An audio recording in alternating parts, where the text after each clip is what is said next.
친구. 친구란 무엇일까요?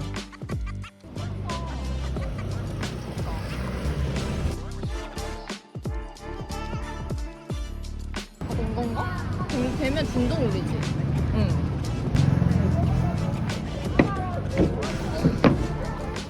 저에게 있어서 친구란 제가 어떤 출신이든 어떤 차이가 있든 간에 야. 상관없이 다 터놓고 대화할 수 있는 상대라고 생각해요. 했고? 뭘 먹으러 가기로 했고? 이런 거 괜찮은데.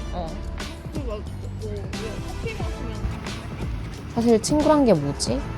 라는 질문을 하기 시작한 건 저의 경우엔 사회생활을 시작한 이후부터였는데요. 갑자기 불리는 거야?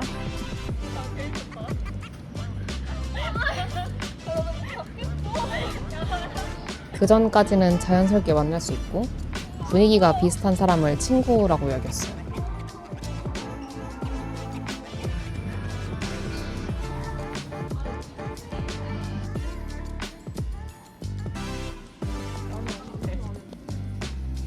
근데 사회생활을 하다 보니 어느 순간 이미지라는 개념이 생기면서 그 이미지가 아닌 생각을 보는 사이가 친구다라는 생각이 들더라고요.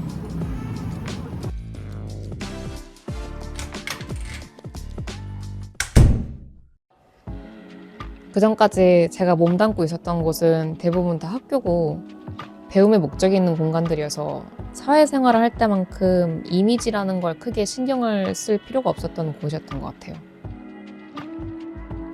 당연히 학교 생활에 대한 경험들은 사람마다 다 다르겠지만 일단 저 같은 경우엔 꽤 자유로운 분위기 속에서 다녔던 편이었고 서로 편한 상태에서 대화를 할 수 있었던 공간이었는데 근데 이제 그러고 나서 회사를 다니기 시작했는데 회사라는 곳은 돈을 번다는 목적이 기저에 깔려 있다 보니 모든 걸 터놓고 대화를 하기가 쉽지는 않은 공간이더라고요. 돈이란 게 또 한 사람의 명줄과도 연관이 있기 때문에 다들 약간의 긴장은 깔고 다니는 것 같았어요. 이게 끊기면 안 되니까. 그러다 보니 타인의 평가를 중요시하게 되고 매 순간을 조심스럽게 살아가게 되고 그런 상황에서는 서로의 눈치를 보게 되는 경우들이 많더라고요. 그래서 서로 어쩔 수 없이 폐쇄적인 분위기로 흘러가게 되는 것 같았어요.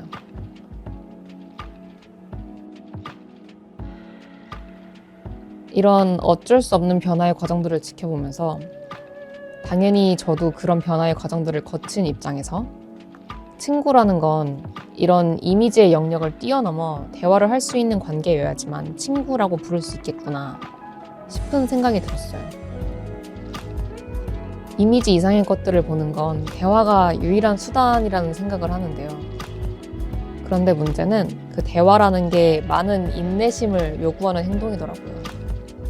감정적인 교류뿐만 아니라 어떤 한 현상을 다각도로 분석하고 그걸 입 밖으로 꺼낸다는 행위 자체가 많은 생각 에너지를 소비하게 만들기 때문이에요. 그래서 이런 시간과 정성을 들여가면서 상대방을 보려고 하는 건 특별한 관계이기 때문에 가능한 일이다 라는 생각이 듭니다. 그럼 이미지를 뛰어넘는 서로의 생각을 들여다볼 수 있는 대화를 하면 그 사이는 친구인가? 라는 질문을 했을 때 친구가 될 수도 있고 아닐 수도 있다 라고 답할 수 있을 것 같습니다. 왜냐하면 그런 대화를 하면서 동시에 무언가를 탐하는 마음을 숨길 수 있기 때문인데요. 예를 들어서 나보다 돈이 더 많거나 더 멋진 외모를 갖고 있다거나 키가 더 크다거나 이런 것처럼 본인이 갖고 싶은 것을 상대방이 가지고 있는 경우 그리고 그걸 갖고 싶은 열망이 강할 경우에는 아무리 서로를 터놓는 솔직한 대화를 한다고 해도 마음속으로는 본인의 결핍이 극대화되는 경우들이 있을 수 있기 때문입니다. 그러니까 일종의 가면이 씌워진 상태로 관계를 지속할 수 있다라는 뜻인데요. 본인이 현재 상태보다 훨씬 높은 이상을 원하고 있는 상태이고 그걸 갖기 위해 노력하고 있을 때 그럴 때 그때는 서로를 색안경을 끼고 볼 수가 있다라는 말이었습니다.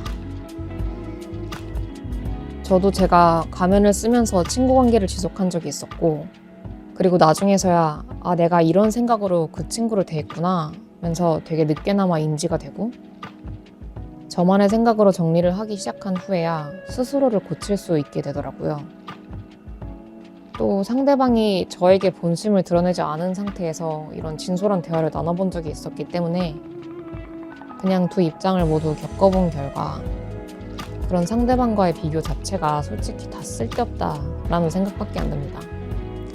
왜냐면 본인만 지치는 일이거든요.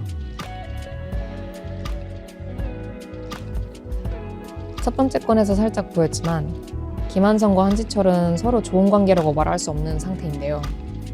왜냐하면 서로에 대한 의심이 시작되었기 때문입니다. 그걸 기점으로 다음 건에서 김한성과 한지철 사이에 일어나는 이벤트들을 통해 관계를 연결짓는 매개체에 이권이 끼게 되면 비즈니스적인 관계로 변질되기 때문에 그런 관계는 오래 지속될 수 없다라는 것을 보여주려 합니다. 왜냐하면 본인의 이권 챙기기가 관계의 중심이 되기 시작하면서 상대를 수단으로 여기거나 물질주의적 시각에서 관계를 판단하게 되고 그렇게 되면 더 이상의 순수한 관계를 지속하는 건 불가능해지기 때문입니다.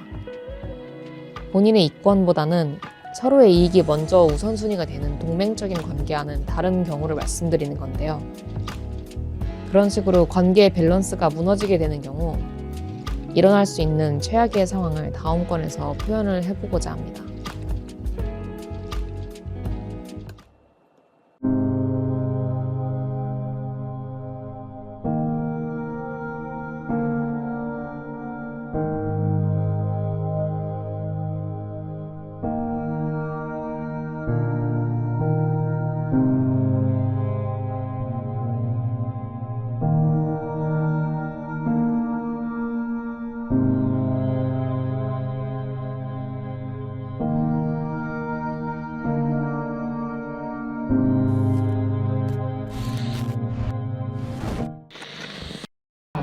될 것 같기도 하고.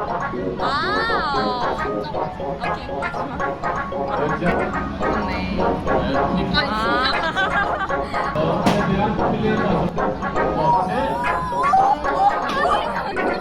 센서에 걸려있으면은 전형적으로 움직이지 않아요. 아, 걸리면 아예 안 돼요? 네. 그래서 이렇게 저희가 해서 드리고 있고요. 아. 오, 됐어. 오. 심정이 어떠세요? 이럴 줄 알았어요. 이럴 줄 알았어요? 오.